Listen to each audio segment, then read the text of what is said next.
What's going on, everyone, and welcome back to episode 15 on the Captain's Corner podcast. Today is October 24th, and so we just had another big week, second weekend of hockey. A lot of good games this weekend, a lot of good stuff, and lots to discuss, lots to talk about teams like the Canucks, the Oilers. We got a lot to get into. The Sabres are doing well.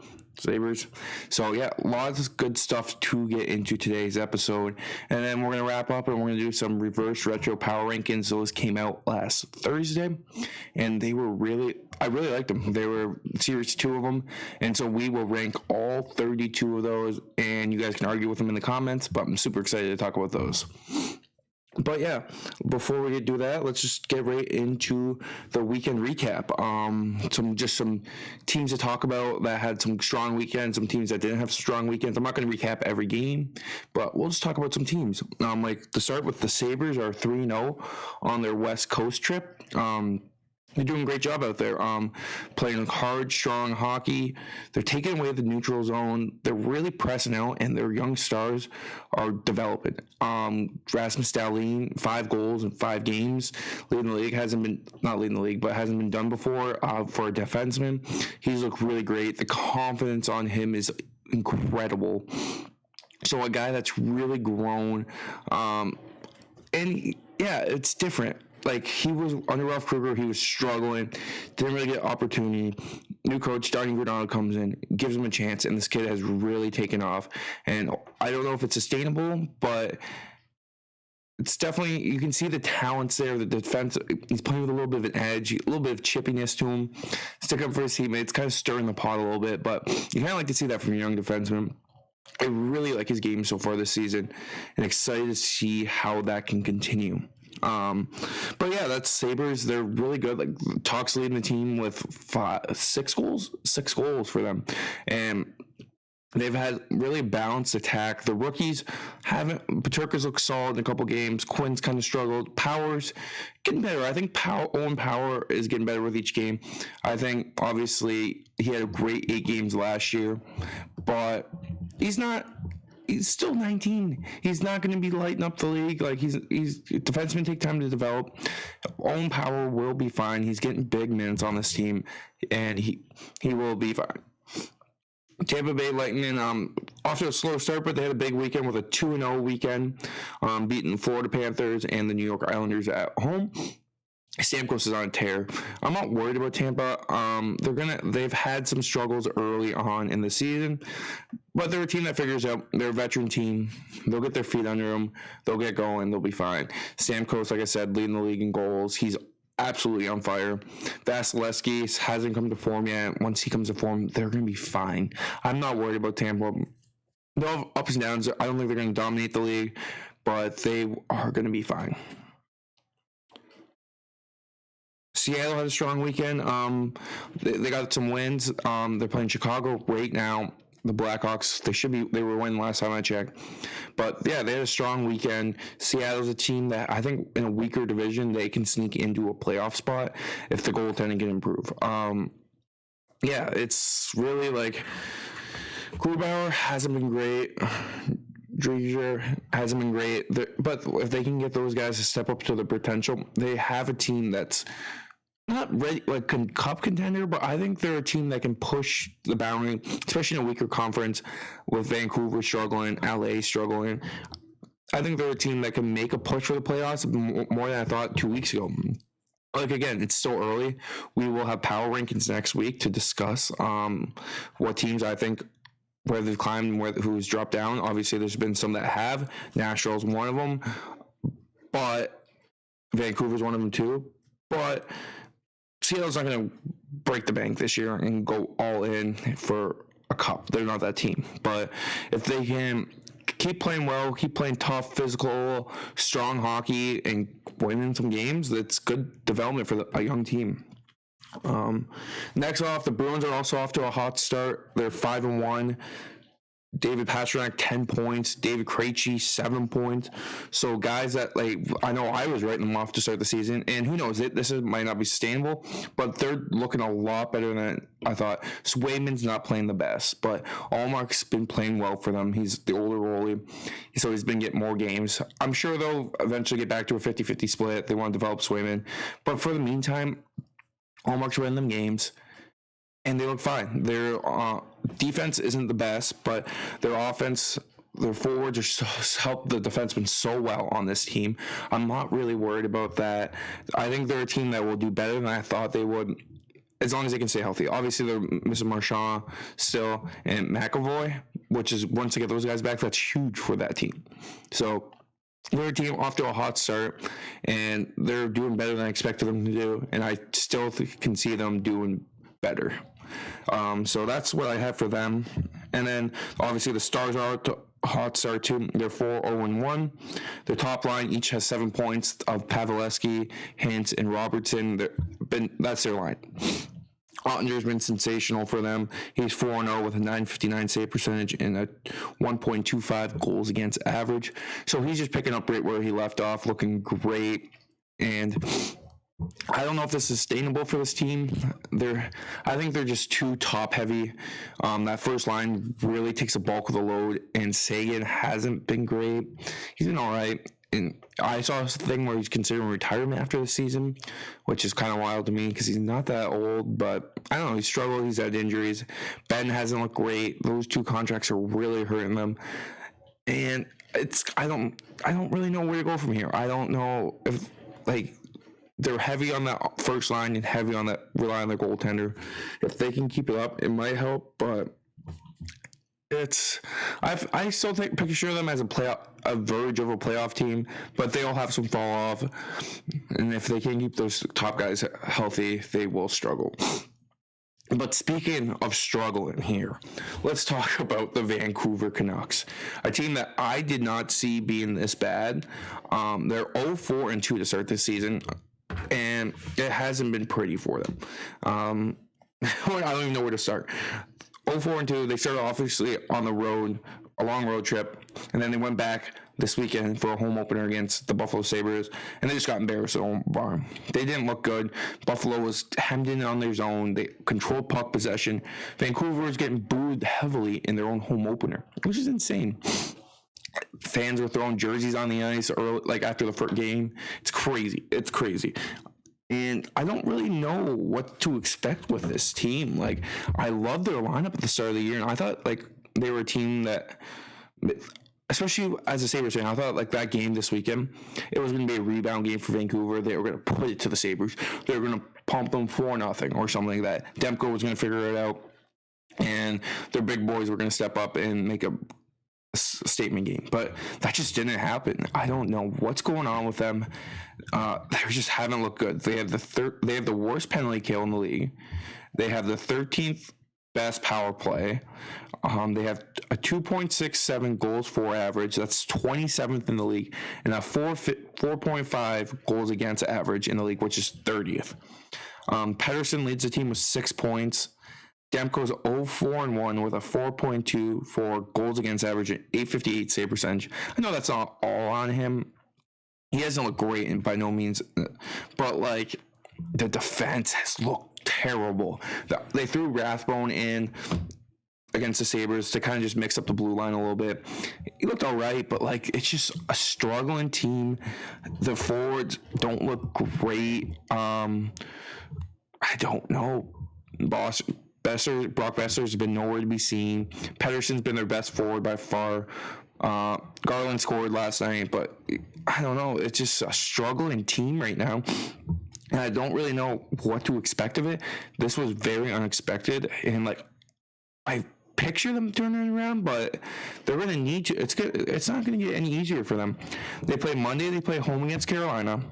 Thursday, they play at Seattle. So I can picture if they lose this Carolina game, they have 4 days to regroup here and get something figured out for Seattle, because that Seattle game is going to be a must-win for them, or I'm expecting drastic changes here. And then they play Friday home against Pittsburgh. So it's not an easy schedule. It's not like they're playing Arizona's coming in or something like that. Like, it's going to be hard for them. So what do they do? Do they make an early season move? Say they go out Monday and lose. They have 4 days off. Do they make a move? Do they move one of these guys out? Move a draft pick out, and maybe refresh that blue line a little bit. Someone, maybe Jacob Chikrin. I don't know, he's on the market. He's cap-friendly deal. And obviously your defense hasn't been great. So do you go out and pick up Jacob Chikrin? They obviously have a relationship with Arizona. They picked up Oliver Ekman-Larsson, Connor Garland from Arizona. Do they just go out and get Jacob Chikrin and see if he can help stabilize that blue line back there? I don't know. I feel like if they lose to Carolina, it's time to start hitting the panic button. You're 7 games in. You haven't won a game. You've blown leads. I know some of them have been unlucky, overtime losses, but that game the other day against Buffalo was just bad. It was just they got dominated, and I don't know. It's definitely going to be a tough call on what do they do. How do they get a spark for this team? Do they have to make a move, or does someone step up in that locker room and start making plays? Like, is it Pedersen starts to make plays? Does Quinn Hughes come back? He didn't play the other day, but does he come back from injury and start balling out and performing for this team and really helping give Demko a chance on some of these shots? Who knows? I don't know. It's going to be tough to see. It's definitely going to be a team I'm watching the next week and a half to see what happens. Are there going to be dress changes? Do they fire Bruce Boudreau? Do they fire the GM? Do they make a trade, like I said, for Chikrin or another player that can help them? Who knows? It's going to be interesting to see. But definitely a team on my radar, along with the Nashville Predators. But I don't think the Nashville Predators are hitting the panic button yet. But they're another team, which maybe we'll get into next week, because if they keep these struggles up, but basically the only team they can beat is San Jose Sharks. They've struggled since. They haven't looked good. But they're a veteran team again. Like, do they figure it out, or do they have to make a move? I don't think they make a move. The only thing I could see is firing their coach, but I don't picture that happening. So I think it's going to come from within the locker room with these teams, probably, because they're older teams. These guys have been in this system. I think they're going to try to figure it out and go from there. But yeah, before we get into the transition here, before we get into the reverse retro talk, I want to talk to you guys about some Anchor. Anchor is the best platform to create and distribute your podcast. Anchor has helped me. This is the platform I use to edit my podcast sometimes, distribute it, get it up on Spotify, Apple, anything you could think about for your podcast. Anchor is the best way to do it. And the best part about Anchor is it's free. So be sure to check out anchor.fm,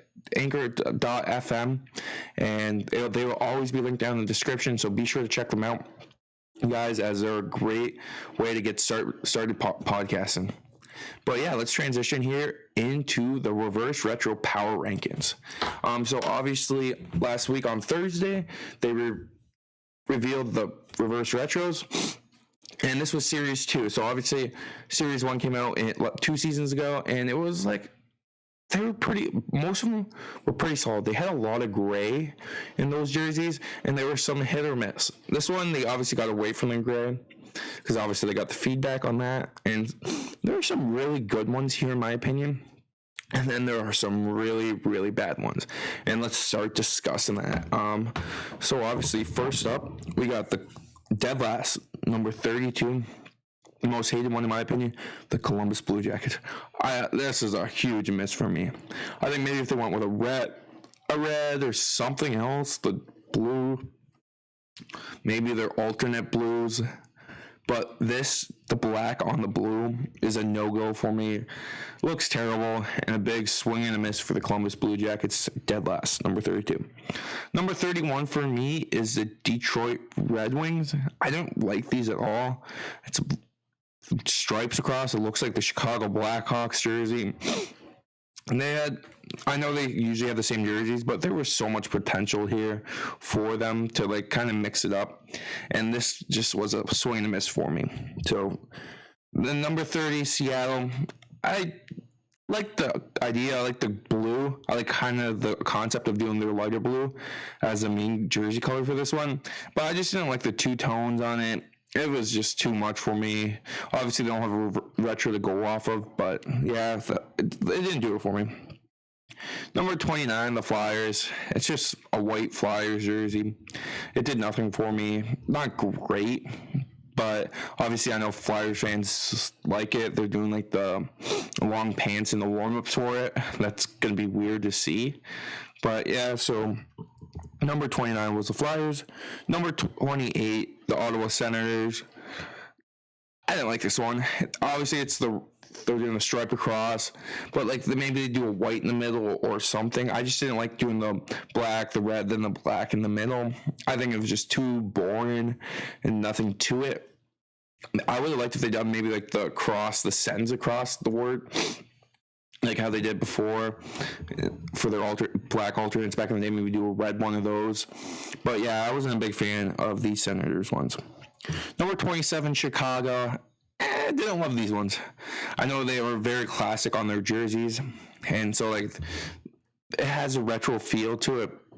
I'm just not a fan of like the way they look. Number 26, the Flames.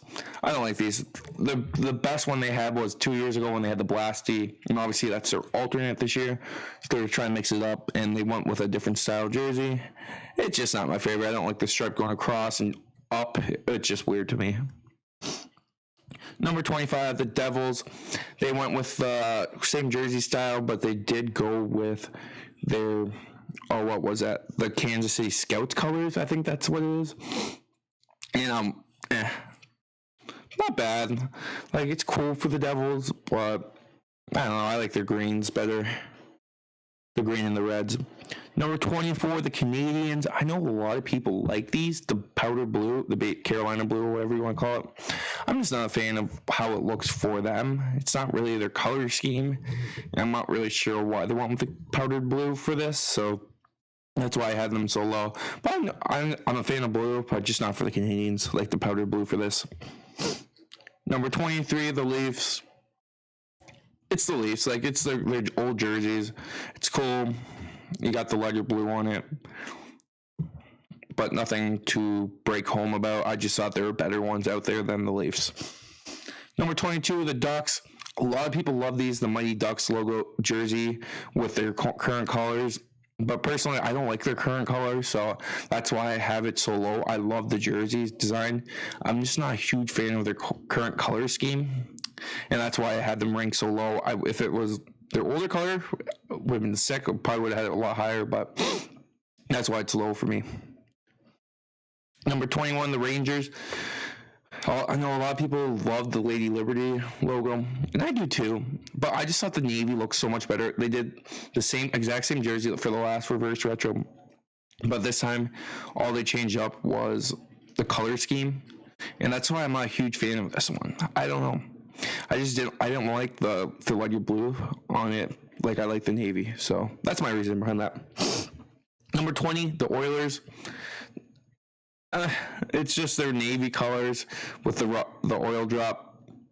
I think it would have been nicer with their newer blue, the royal blue, but I did like this one. I just like other jerseys ahead of this one. Number 19, the Lightning. At first I had them ranked a lot lower, this Lightning jersey, but it has grown on me, and it probably should have been higher, but it has grown on me, this Lightning jersey. I kind of like the look of it. When I saw it on the players, I definitely liked it a lot better. So, but yeah, number 19, the Lightning. Number 18, the Preds. Basically, they went with their old jerseys, but with their current color scheme. I do like the look of the logo on the golder, like the lighter gold for them, so I thought it looked good. Number 17, Vegas. I like the black jersey for them with Vegas across of it. They obviously they're a newer team, so they don't have any logos, older jerseys to go off of, but I do like the look of this. So number 17 was Vegas. Number 16, the Jets. I love the blues. The two blues on them. I think these look good. I think they look clean. Obviously, it has the retro logo on it, so I love that touch, and I did like these ones. Number 15, the Sharks. Just got a taste of the Seals. jerseys, but with the Sharks across, I love these. Definitely a reverse retro for sure. Number 14, the Islanders. They got the Fisherman back with the navy colors. I love these jerseys. It's funny because no one liked the Fisherman logo when it came out, but now everyone's been raving for it for years, and they finally came out. They did it a lot better than they did last time. Last time they just went with a navy color on their current jersey, and it was so boring. Like, this is cool. It's something different, and it's definitely a reverse retro. Number 13, we have the Minnesota Wild. If it ain't broke, don't fix it. Everyone loved their last reverse retros, but the only difference here is the main color is green instead of white, but they went with the Subway green and yellow here, and I do love the looks of these. Obviously not Subway yellow, green and yellow, it's the North Stars, but that's a joke here, but I do like them.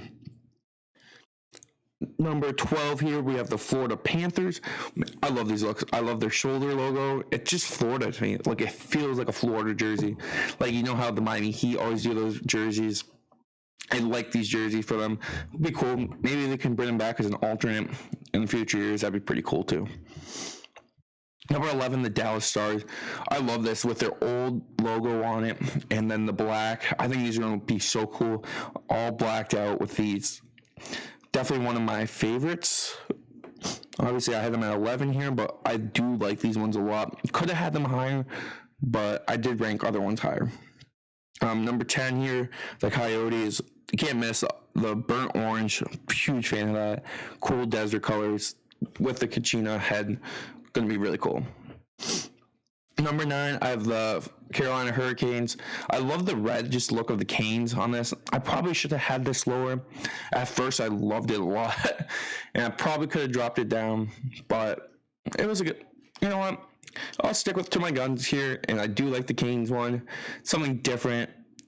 It's not really a reverse retro, but it's cool. It's different, and maybe they'll have it as an alternate one day. Number 8, Buffalo Sabres. They brought the goat head back again. So obviously they have the black and red goat head coming out for their alternate, but this is going to be the goat head with the royal blue and gold colors. So I love the goat head. Huge fan of that logo. So big win here for them. Number 7, the Bruins. They went with the bear here. I really love the gold jersey of these, but reverse retro, the white still looks good. I love the bear logo. So good one there. Number 6, the Kings. You can't go wrong here. Anything with the purple and gold. I wish I'd bring these back. The purple and gold coloring. So awesome. And so anytime they have these, it's a win for me. So that's their number 6, the Kings. At number 5, the Pittsburgh Penguins. Just getting really good. This is like one of the most reverse retros for me. The Mario Lemieux days. Just so clean. I love the logo. Color scheme looks great. So that's the Pittsburgh Penguins. Number 4, the St. Louis Blues. I know a lot of people don't like these. Personally, I'm a huge fan of these. I love the color. I love that they did gold jersey. I think it'll look really good with the powder blue helmets. That's what I picture them wearing it with it, how they have the alternates. So I think that's going to be a really good look for them. Number 3, the Washington Capitals. I love these. These are unbelievable. The early Ovechkin days, these are going to look so good. I love when teams have like different color alternates. It's a different color scheme, and it looks so cool. Number 2, Colorado Avalanche. Same thing here. They did the most reverse retro here. They have the state flag, the old logo, state colors. It's so cool on an old jersey. I love the looks of these. I can't wait to see them on the ice. And then finally, number 1, the Vancouver Canucks. I don't know why. I'm just obsessed with this jersey. I love the logo of the Canuck. And then the color scheme, it just looks perfect. I wish their home jerseys look like this, the way they're with the striping and stuff. The color scheme looks amazing here. And I'm definitely a huge fan. But yeah, those are my power rankings of the reverse retros. Let me know what you guys think, who you had higher, who you had lower. Always willing to talk about it, but as a huge jersey nut, I love these. Couple quick hits to wrap up here, and we'll get you guys on your way. Injury news. Matthias Samuelsson went down on Saturday night with a knee injury. Initially, it looked pretty bad, but I've seen that it's not as bad as initially expected. They don't have a timeline yet, but hopefully we'll have one Monday night or Tuesday morning, probably Tuesday morning. Henry Jokiharju for the Sabres also went on IR. He took a puck to the face. He'll probably just miss a week. Allowed them to call up an extra defenseman on the West Coast trip. Nashville's Mark Borecki, he was stretchered off on Saturday night and went to the hospital after getting hit into the boards against Philly. He had all movement in his extremities and was conscious and fine, so hopefully everything's okay with him. Wish him a speedy recovery. It's always scary to see someone get stretchered off, so it sucks there. And then final injury I saw was Peter Mrazek was placed on IR with a groin injury, so he could miss some time there. It wasn't LTIR, so I expect him back in the next couple weeks, but he'll miss a couple games. But yeah, that's all I had for quick hits. And just before we close this out, guys, every Monday I kind of want to just do an awards show, like awards segment, and so just kind of make it fun. Like I want like funny names, like funny plays. So if you guys have any ideas there, please shoot me a DM on Instagram or Twitter at the Caps Corner Pod, or email me at thecapscornerpod@gmail.com. Always willing to take suggestions, and I kind of want to make that a fun segment here, so do like a weekly awards show of this play, something fun. So, but yeah, thanks for tuning in, guys. Hope you guys enjoyed this episode of the Caps Corner Pod. Be sure to follow us on social media as we're trying to grow that, and be sure to subscribe if you're listening on YouTube, Spotify, whatever. New episodes every Monday and Friday. So, but until Friday, guys, have a good one. Peace.